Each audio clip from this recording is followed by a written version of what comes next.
Good day, aloha, sanibonani, bonjour. Hello, everyone, and thank you for joining us today at the Ocean Innovation Africa 2020. Our blood is blue today. You can even see our background. Our blood is blue. And as maritime professional, today we want to ensure that nothing and absolutely nothing dilutes our blue blood. And that is why we've come together as a collective to reduce this palpable friction and uncertainty in the blue economy space. Today, I bring you thought leaders, entrepreneurs, business leaders, and our colleagues, scientists, to unpack their insights on the disruption in the shipping industry. My name is Londi Ngobo. I'm from South Africa. I'm a ship navigator by profession. And if I can give a little bit of my background, with over 13 years experience in the industry, I left the seagoing to move on to the shore side, and moved into as an executive maritime compliance manager, DPA. And furthermore, I have now founded my company, War Maritime Experts. And closest to my heart, I have served various boards and founded a foundation called Global Maritime Youth. I'm dying to introduce our panelists today, starting with Girl Power, who's rooting for me, just the two of us in this group today, as our panelist, Angelica Kemene. She's the founder and CEO of Optima X, a maritime innovation hub in the Athens. Angelica, how are you? What brings you here today? How are you? I'm great. I love being with all of you, and I like very much that I participate in the first Ocean Innovation Africa Summit. Thanks to the organizers for inviting me. At the moment, I'm in Athens. We are far away, but technology brings us closer. Precisely. Thank you so much, Girl Power. Thank you. I am on board with gender equality. Hashtag I am O20, when was it, 19. We also have my brother, Tonya Membre Odachi. He's a founder and CEO of MV Exchange. How are you, my brother? Hi, Lundy. I'm great. Hi, everyone. I'm happy to be here. Can't wait to share ideas and also learn from fellow panelists as well. So I'm quite excited. And I'm calling from Lagos, Nigeria. So yeah, too bad we can't be in South Africa. Lovely, Lagos, Nigeria. Thank you. We can't wait to learn a lot from you too. Edem Dotse, he's the CEO of Swiftly Global. How are you there, sir? Hi, I'm doing very well, thank you. It's a pleasure to be here. Not even enough happens in the world regarding the maritime industry. There are a lot of others that are considered the sexy ones, and our industry is called the unsexy ones. So we like it when Ocean Innovation is here to give our industry some much needed attention and get some of us the opportunity to talk. Absolutely, so thank you very much. And really, honestly, thank you so much, Innovation Africa, for bringing us together today. It's amazing. Just, the past week we've been preparing and just gelling, collaborating to bring you guys this session today, which we really cannot wait to unpack. Richard Stevenson, he serves as an executive chairperson on Ton Edge. My brother, how are you? I'm very well and very privileged to be invited to this panel of esteemed guests and fellow blue-blooded people. Very happy to learn and to listen and to share my thoughts. So yeah, ready to go. Thank you. Thank you. I appreciate it so much, colleagues. I think we need to just get straight to it. The disruption in the shipping industry. When you talk of disruption, you immediately think that you want to disturb something that's working. In this case, we actually want to make it work. We want to know from all of you colleagues, we want to know what is it that the shipping industry requires right now in terms of technology, the economy and socially. What is it that will drive a shift that is much needed right now? We want to know from a layman's term, sitting at home, how can we invite more change? and how can we bring about that change? We've seen global companies do amazing things, and here we are. We sit some of us sit in Africa, and we think we will never get there. There's no way we will ever get there. And you know, some of you may sit and think, actually, we are halfway there. Some of us may also think it will never happen. So as you come together today, I hope that we can be able to drive an email for a futuristic Africa and bringing about synergy from different kinds of languages and different kinds of professions today.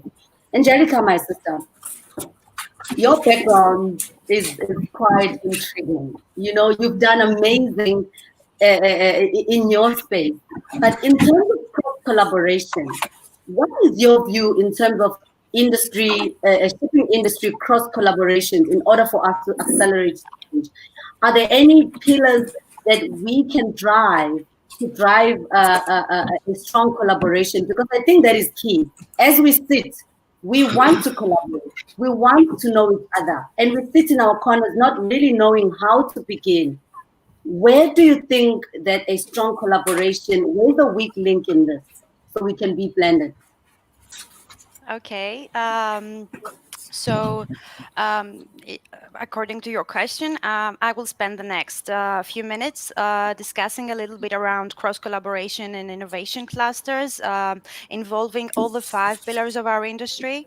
I define as the 5 pillars, I define them as the corporates, the entrepreneurs, academia and research institutions, investors, and of course, public institutions and organizations.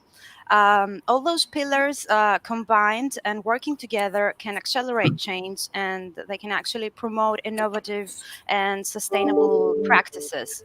From the regulatory perspective, now more than ever, we see support from public institutions regarding blue growth initiatives. We see the IMO, the International Maritime Organization, taking action, the European Union, opening up grant schemes for blue and green growth, and also supporting with research and development. In the USA, on the other hand, there is a lot of well-being for the country to become a dominant maritime cluster, and the Fed is already funding shipping innovation. China will include in the next 5 years, in its next 5-year plan, green practices that will also involve the maritime space. We can observe that the whole shipping industry was or is incentivized to shift to more sustainable practices due to IMO regulations and to comply with the ESG corporate rules. However, the pandemic was certainly a game changer, and distant communication, as well as the fact that innovation is a product of interaction with all shareholders, geographies, and companies, has made it more normal. For the shipping industry, most of the times innovation clusters and sustainability are used as buzzwords that we don't actually know a lot about it. There is also an issue with how large companies look at innovation and SATs. For example, big corporations do face issues in how to spark innovation even within their own company. They are cumbersome in a way and not as agile as smaller companies like entrepreneurs and startups because of procedures which of course are needed. However, innovation needs freedom and a framework that allows creativity.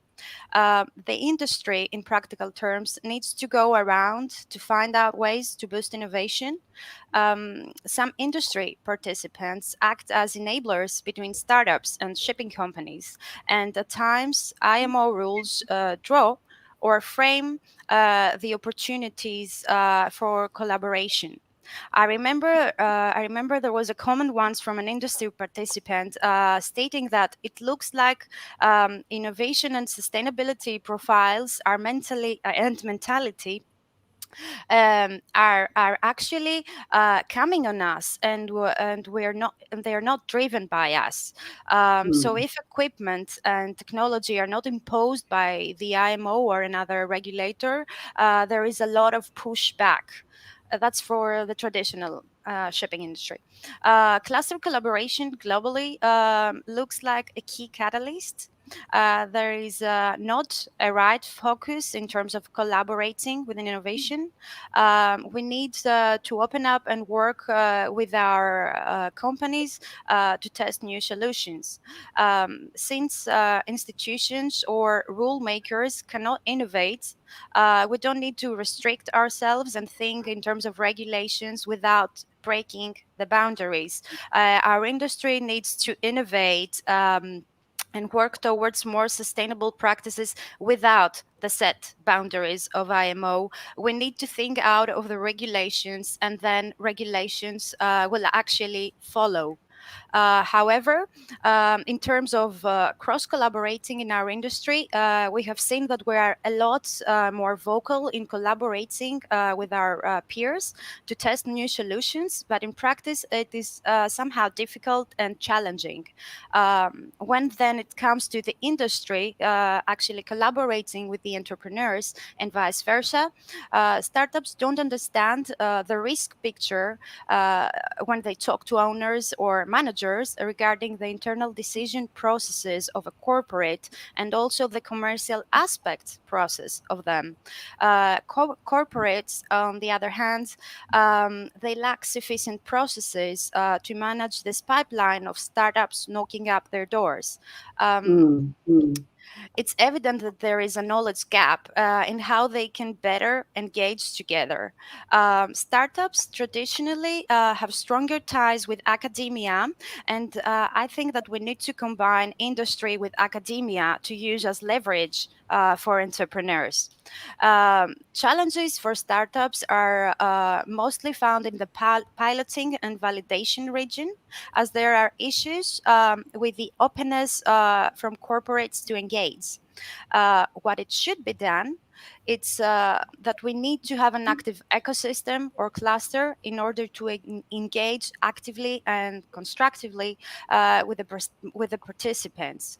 Stakeholders need to join an innovation sustainability cluster, not from fear of missing out, but because of mutual value in collaborating.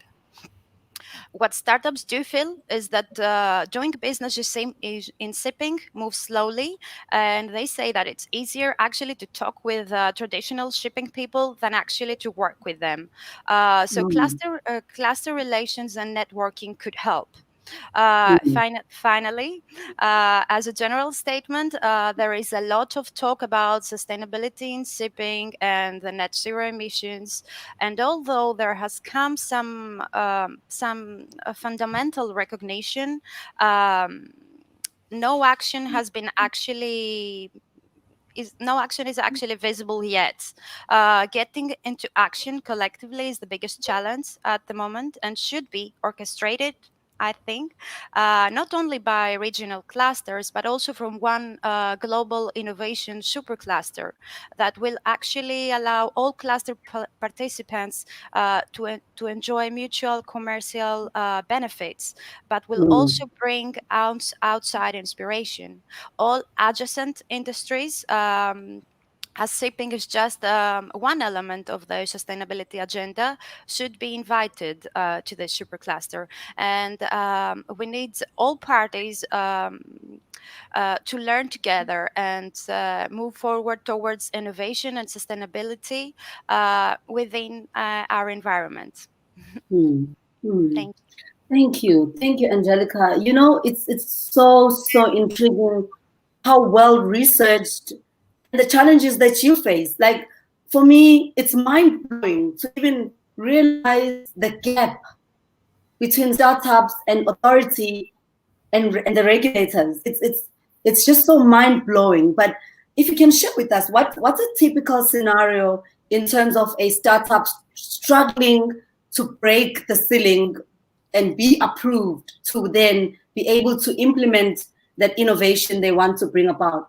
And what did your organization, what role did your organization play to assist in breaking these boundaries?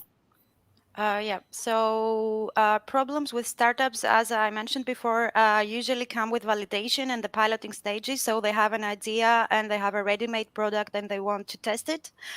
They need to pilot with shipping companies or shipping lines or with engine manufacturers, and they need to actually sign some papers. However, at times the industry is hesitant because they don't know what this new project will mean commercially for them. It might cause problems, and the problems are translated into money. So how we help is that we have a very thorough, let's say, due diligence on the company and the idea, and we understand if this is a solution that can actually help the industry to move forward. And then using our connections to the shipping industry globally, we make some questionnaires and we go out just explaining the product, and then some people might actually accept to test the new product. And that's actually brilliant.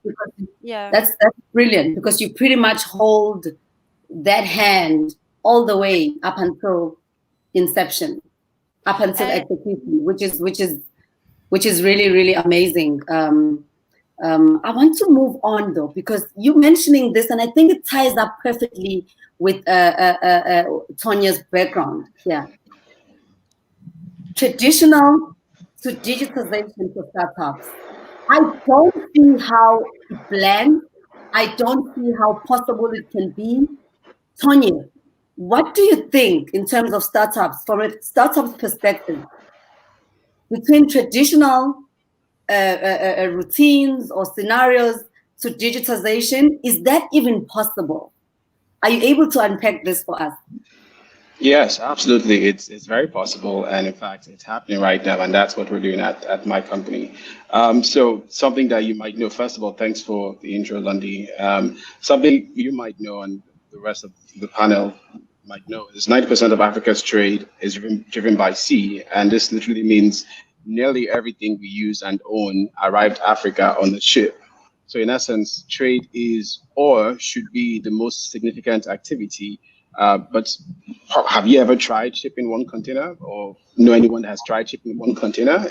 You're going to have to deal with over 10 companies, parties in like a relay chain, from finding a buyer to finding an empty container to getting a trucking company to move a container from one point to the port, to making a booking on a shipping line, looking for finance and all of that. So it's a tedious process. And we speak with our customers, and one thing they always share with us is, look, before MV Exchange, before they used our service, it was tedious, it was sometimes nightmarish, and it blows my mind, every time I think about this, because trade is significant, so yes. Why is it so hard to move goods in and out of the continent? And so as a startup, we love a good big challenge, and so we built a structured platform to connect all the companies and all the parties in the freight value chain, to make it seamless and coordinated, while making it cheaper and with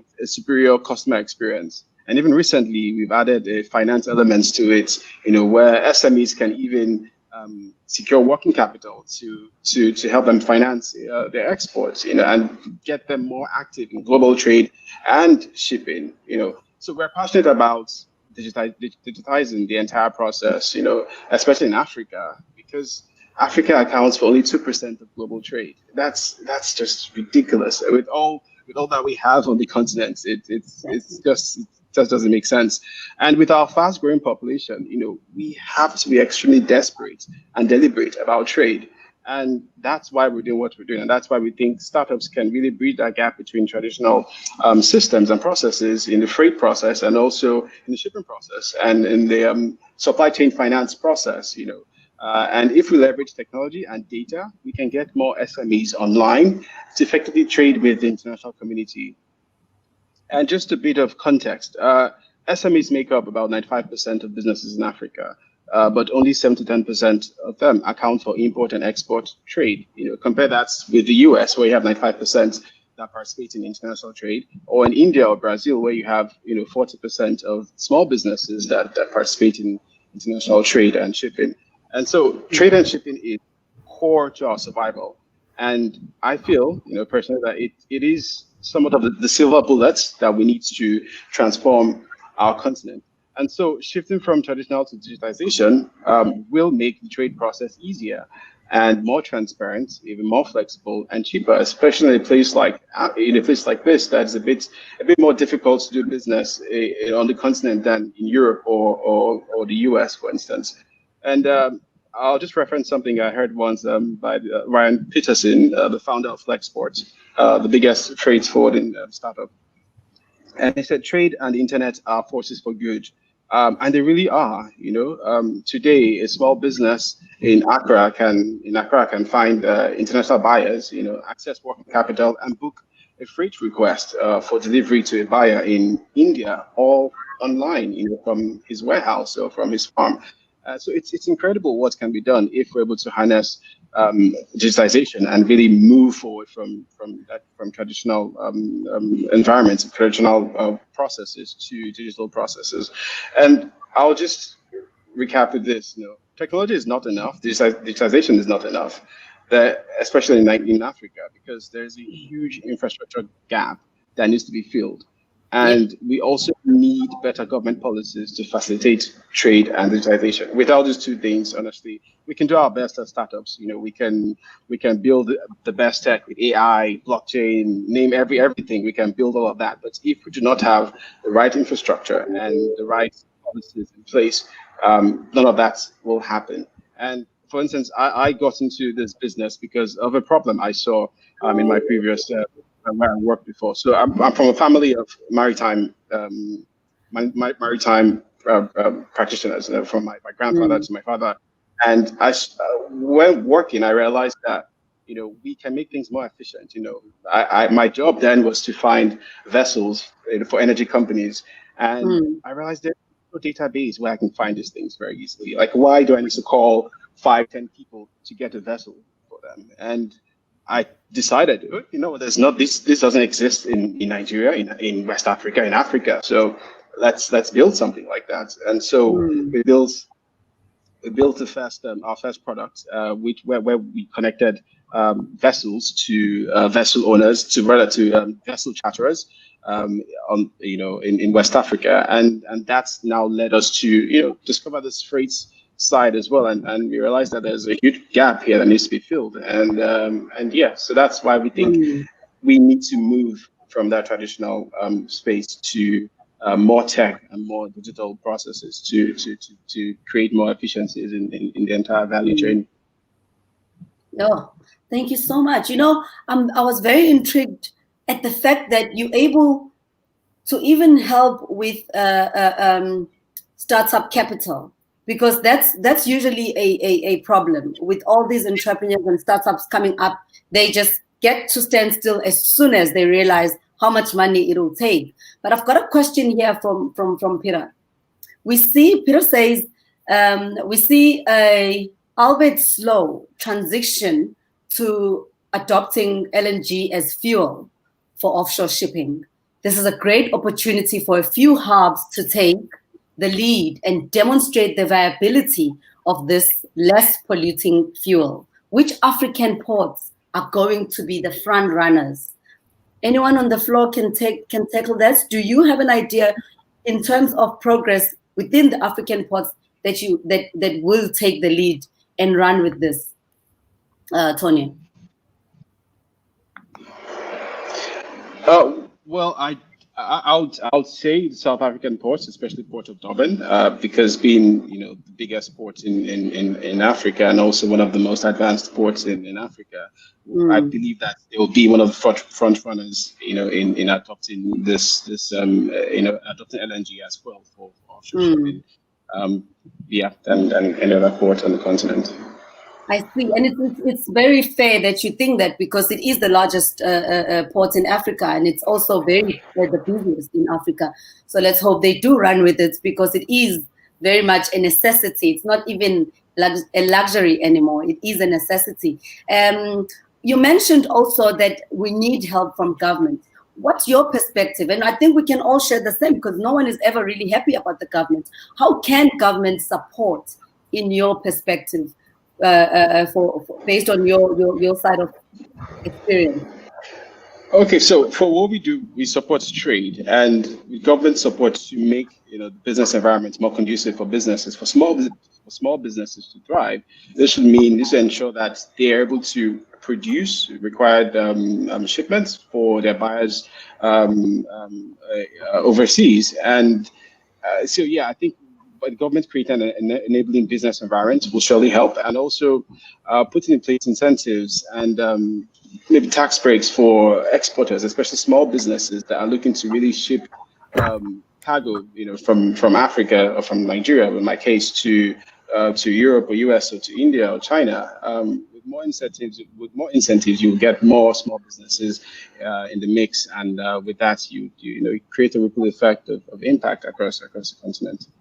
I get that the perspective is that the government doesn't necessarily understand, or maybe has less interest on oceans economy, or maybe the focus is mostly on the norm, because we even try so hard to get the synergy between land, sea, and the understanding becomes a problem for the government to fully support the initiatives, particularly as startups, because they come so I suppose technical. We know they can help the industry, but it's so hard often to put it in layman's terms and ask for incentives in that regard. But I want to move to Edem. Freight forwarding, and you also mentioned it a bit here, Tony. Freight forwarding. When we imagine freight forwarding, most of us just think basic freight forwarding. What's the current status quo within freight forwarding? Is there any technology or any feasible change, digitization and innovation within freight forwarding that you have witnessed? I heard Tony talk about having to go through 50 companies to ship something. I wish it was that easy. It's the sort of industry that makes you want to run away. This freight forwarding industry. It has too many moving parts. You can't promise based on the kind of industry that we have, or else you may always find yourself wanting. Things change every day. Airline regulations can be against each other and against your package, and everybody hates customs. So it makes the industry one that you really need a lot of heart to remain in. And so I wish things were changing faster. I wish things were transformed faster. Digitization is happening, but it's still pretty difficult. But I want to congratulate companies like DHL, who are front runners in this digitization drive, to be honest. They have a lot of tools that make it easy to work with them as a carrier. There are other ones that have a lot of digital tools, but the bureaucracy is too much. They have too much processes and procedures that you need to go through to be able to access those, which makes it worthless at the end of the day. So yes, the industry is opening up. A lot of people are adopting to technology, but it's still at a snail pace. It's not going as fast as you want, because we have the emerging African customer who wants A-class services, who wants the best possible experience on the market. But we have an archaic supplier industry, which is not just matching the current demand. So companies like ours have had to go back and forth. So we try to position ourselves as a dominantly digital company, But then you realize that not sooner than not, you need to revert back to the old traditional methods just to get the job done.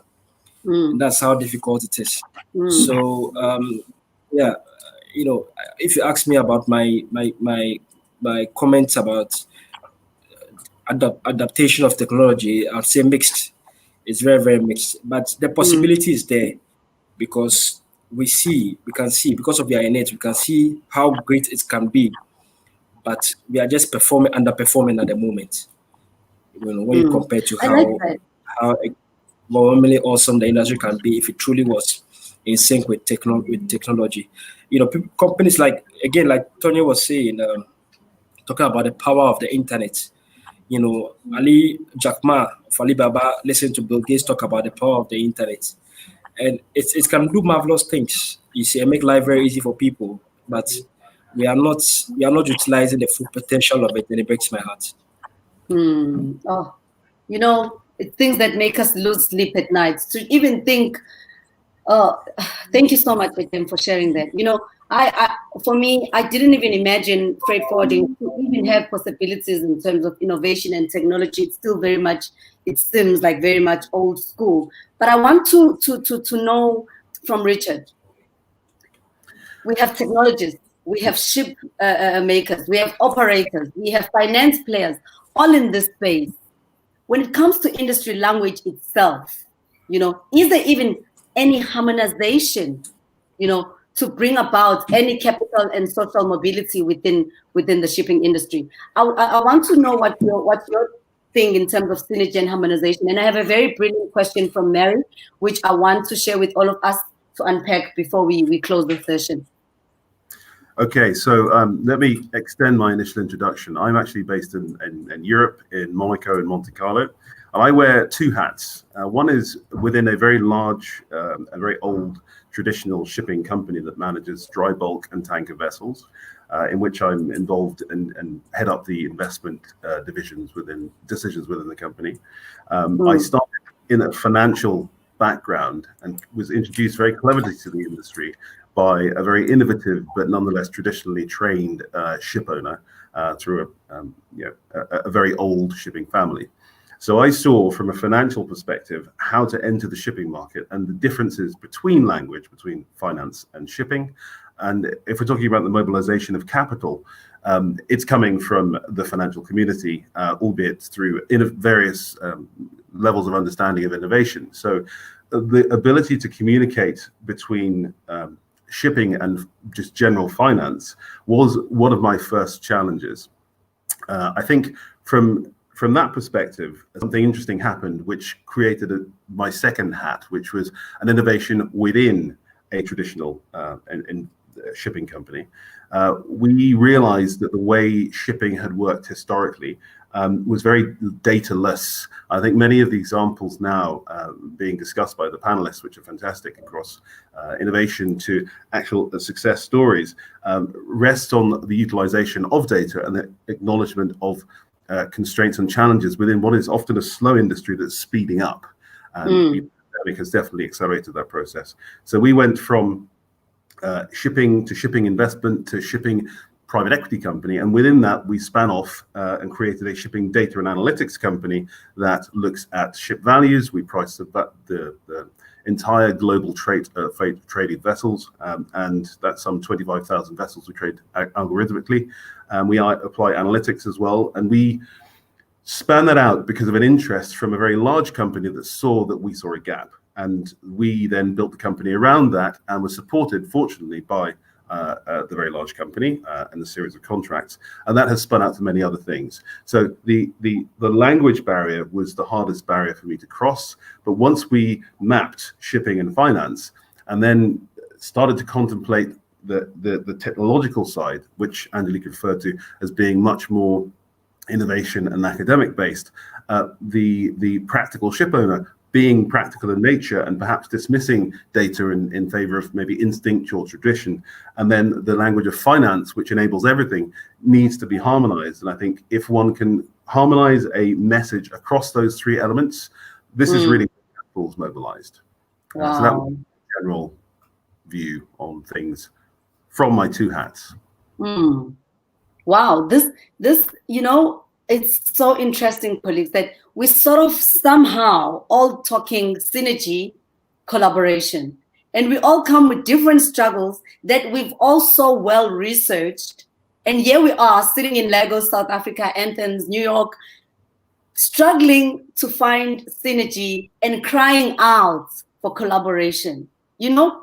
But I want to know now, from someone who's sitting at an authoritative level, say the IMO, say the government, and this relates to Mary's question, what are the main incentives for industry to become more sustainable? And I want to pose this to all of you, and I want to share just one per person. What are the main incentives for industry to become more sustainable? And I think this will answer all of us in terms of being able now to align ourselves, driving this collaboration and making things better. I'll start with you, Tonya.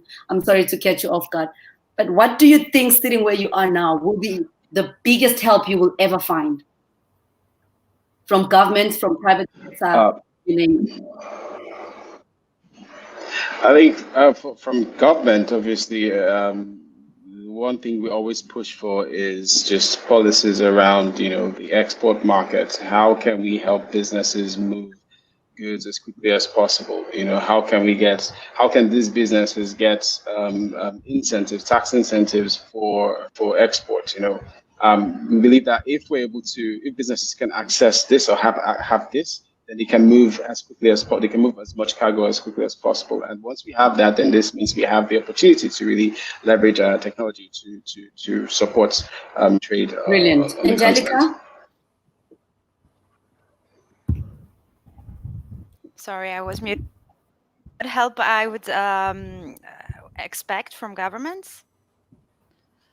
I think that in terms of Greece, we belong to the European Union. I would expect regulations, clear regulations, and because governments cannot actually actively help, but they can be passive helpers. So regulations and funding on research and development would be sufficient for the other pillars to work together and evolve. Brilliant. And I speak, this happens to all of us, actually. We really would want some clarity, and then it obviously won't be ABC, but I mean, it would really help to have clear guidelines and clear followed through systems that we can all account for. Edem, what do you think will be the main incentive towards your organization? Well, I'd like government to stay out of my way as much as possible. A true capitalist. Yes. But of course, I agree with Angelica about the regulation part. Yes. Everybody needs to be regulated to make sure that we are well protected and safe, we can carry out our business in a healthy manner. But it seems that sometimes some fight the progress, and then some fight the innovation. So that's where I'd like innovation-friendly governments in Africa. Listen, the AFCTA that you're talking about, I want it up and running yesterday. I want it super running. I don't want to be paying customs duty when I need to ship to South Africa. It doesn't make sense to me at all. We need much more. We need much more freedom within the continent, freedom of movement. Freedom of freedom of transport, to transport our goods anywhere we want to. That's what we want government to concentrate on doing, and to do it fast for us, so life can go on quickly. I think we speak for all of us, even. But Richard, last question, and then we close this off. I know you share strong sentiments on this LNG question. Please unpack this. I mean, please share your view on this LNG question posed earlier. Well, LNG is a partial solution towards a completely carbonless fuel source. There are many interesting offshore gas deposits in, say, Cameroon and neighboring countries that would position them well. And I believe there's a port being developed in Cameroon, which is likely to be extremely well positioned to take advantage of this. So that's one area. Linking this to the general idea, how do governments get involved in the process? They provide clarity in direction, and they try to unify globally rather than regional solutions, which is not which is currently a struggle. So in the end, we will move from LNG to some cleaner fuel that requires collaboration across the board, as we discussed, with governments providing clarity across the process. Wow, brilliant. I don't know about you guys, but I'm left, blown away at the information that we were able to bring forward today. I want to encourage our guests, though, today. Please connect with us and all our panelists on their pages on social media.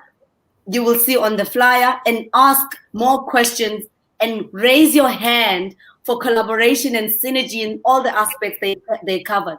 Ocean Innovation Africa, Ocean Hub, thank you for bringing us together. What a time to be alive in the maritime space and be able to connect at this magnitude. Thank you very much, colleagues. I really appreciate you making time to unpack so much of your wealth, of your knowledge to the guests, and I have no doubt that your inbox will be flooded with questions after this. My name is London Nobo. I am from South Africa. I hope we can connect further, and thank you so much, colleagues. I think we served the guests, and I wish I could take questions. Unfortunately, I cannot anymore. Time. I wish you had more time, but yeah, thank you so much, colleagues. I appreciate you being here. You take care and goodbye. Bye, everybody.